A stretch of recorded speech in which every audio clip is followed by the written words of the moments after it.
안녕하세요. 여러분들에게 IT 기기와 신발을 리뷰하는 남자 신발론 미세의 조씨입니다. 날이 따뜻하다가 비가 오더니 갑자기 또 쌀쌀해졌는데요. 4월 둘째 주 소식에는 어떤 것들이 있을지 지금부터 함께 확인해 보시죠.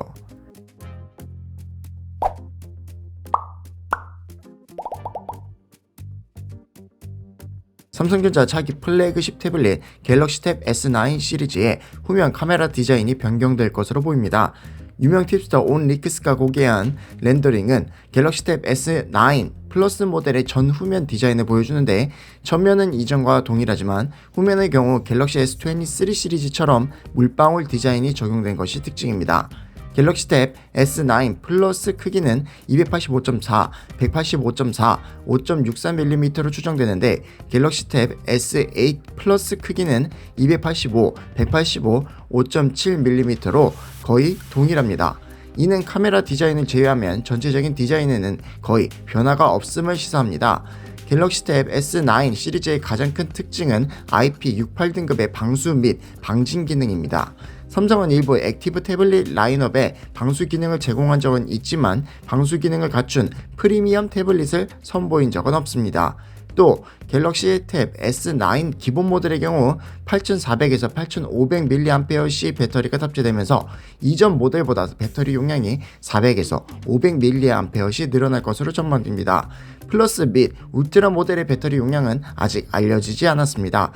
다음으로 울트라는 이전과 비슷한 크기를 가지지만 11200mAh 배터리 45W의 고속 충전을 지원하며 기존 720g보다 무게가 더 무거워져 739g이 될 것이라고 하는데, 아직 무슨 이유 때문인지는 알려진 바가 없으며 갤럭시 S23에 탑재된 LPDDR5 메모리가 아닌 LPDDR5X가 탑재되면서 더 빠른 속도를 보여줄 것으로 내다보고 있습니다.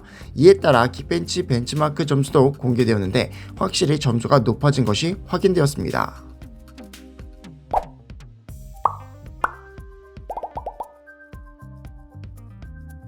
삼성전자가 내년 초 출시할 예정인 차기 갤럭시 S24 시리즈의 메모리 구성이 변경될 것으로 알려졌습니다. 해외 매체 샘뉴스 24 독점 보도에 따르면 삼성은 갤럭시 S24 시리즈에서 기본 및 플러스 모델의 기본 저장 용량을 128GB 대신 256GB로 늘릴 계획입니다. 또 기본 및 플러스 모델의 램 용량도 현재 8GB에서 12GB로 업그레이드 될 것으로 알려졌으며, 최상위 울트라 모델 램 용량은 현재 12GB에서 16GB로 업그레이드 될 것으로 예상하고 있습니다. 이밖에 갤럭시 S24 시리즈는 퀄컴 스냅드래곤 8 3세대 칩셋으로 구동되면서 인공위성 통신을 지원하고 32비트 앱 지원도 완전히 중단할 것으로 예상되고 있습니다. 갤럭시 S24 울트라 모델의 경우 갤럭시 스마트폰 최초 144Hz 주사율을 지원하는 OLED 디스플레이를 탑재할 것이라는 소문도 돌고 있습니다.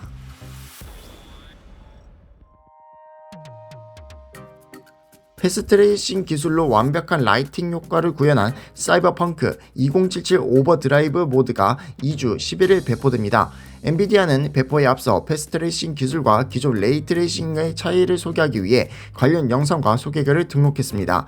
이 글에 소개된 패스트트레이싱 기술은 앞서 구현된 레이트레이싱과 전혀 다른 기법으로 설명됐는데, 레이트레이싱이 빛을 추적하고 이를 반사와 그림자, 광원 효과에 사용하지만 기존 레스터라이제이션 기법 중 일부를 대체했을 뿐 전체 작업을 광선 추적으로 대체한 것은 아니라고 합니다. 이와 달리 패스트트레이싱은 모든 작업에 광선 추적을 사용하고 싱글 바운스가 아닌 멀티 바운스 기반의 정확도 높은 시뮬레이션을 사용하기 때문에 명암과 반사, 그림자 표현에 있어 보다 현실적인 그래픽을 재현할 수 있다는 설명입니다.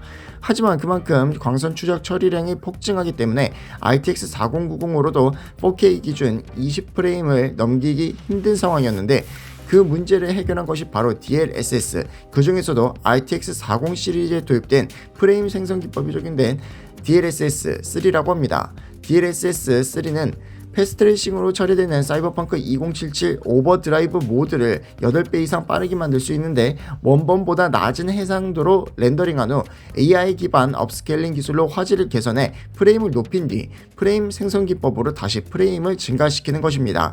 엔비디아가 공개한 영상에도 DLSS 없이 16에서 17프레임이었던 장면이 127에서 131프레임까지 증가한 모습이 담겼는데, 다양한 장면에서 최소 95프레임 유지되는 것으로 보아 실제 게임 플레이에서도 문제가 없을 것으로 판단되는데, 물론 RTX 4090이 아닌 4070 Ti나 그 이하급에서도 프레임 유지가 가능할지는 좀 더 데이터가 필요한 상황입니다.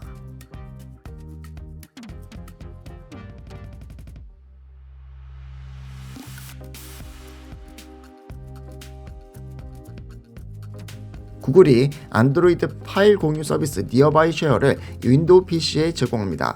외신에 따르면 구글은 안드로이드 기기와 PC 간의 파일을 전송할 수 있는 윈도우용 니어바이 쉐어 베타 앱을 출시한다고 밝혔습니다. 니어바이 쉐어 기능은 애플 에어드롭과 유사합니다.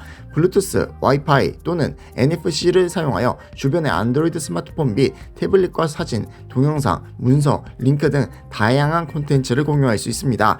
지금까지는 안드로이드 기기와 공유가 가능했지만 윈도우 앱용 니어바이 쉐어 베타를 설치하면 안드로이드 기기와 윈도우 10 이상 PC 간에도 공유도 가능해집니다. 윈도우 PC에서 블루투스 또는 와이파이를 활성해야 하며 ARM 기반 노트북은 지원하지 않습니다.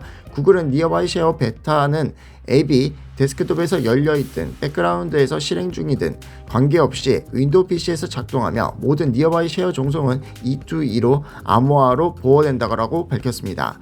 윈도우 앱용 니어바이 쉐어 베타는 현재 미국 등 일부 지역에서 출시되었는데, 국내 사용자들도 고정 댓글 링크를 통해 무료로 받을 수 있습니다. 설치 후 구글 계정으로 로그인해야 하지만 구글 계정 없이도 이용할 수 있는 옵션도 제공하고 있습니다.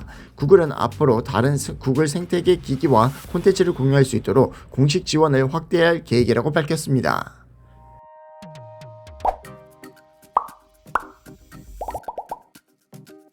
자, 여기까지 4월 둘째 주 IT 소식들을 전해드렸습니다. 비가 오면서 벚꽃이 금방 떨어진 가운데 날도 쌀쌀하니 건강 잘 챙기시고, 4월 둘째 주 IT 소식들에 대한 여러분들의 생각을 아래 댓글로 남겨주시고 좋아요, 구독까지 해주시면 감사하겠습니다. 그럼 여러분들에게 IT 기기와 신발을 리뷰하는 남자 신발로 미세 조씨는 다음 영상에서 찾아뵙겠습니다.